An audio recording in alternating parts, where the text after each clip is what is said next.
हिस्ट्रोस्कोपीमा उहाँ महिलाको सेप्टम देखिएको छ र उहाँको सेकेन्डरी इन्फर्टिलिटी र रिकरेन्ट प्रेग्नेन्सी लसको समस्या थियो र यो रिकरेन्ट प्रेग्नेन्सी लस यही सेप्टमको कारणले हुन सक्छ। यो युट्राइन सेप्टम हो र यो बच्चादानीभित्र बीचमा चिरा परेको जस्तो देखिन्छ।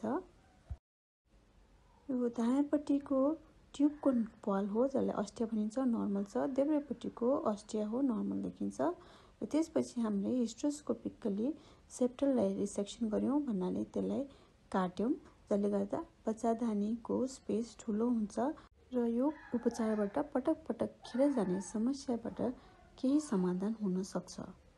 साथै निसन्तानपन सम्बन्धी समस्याबाट पनि यो उपचारबाट केही लाभ हुन सक्छ।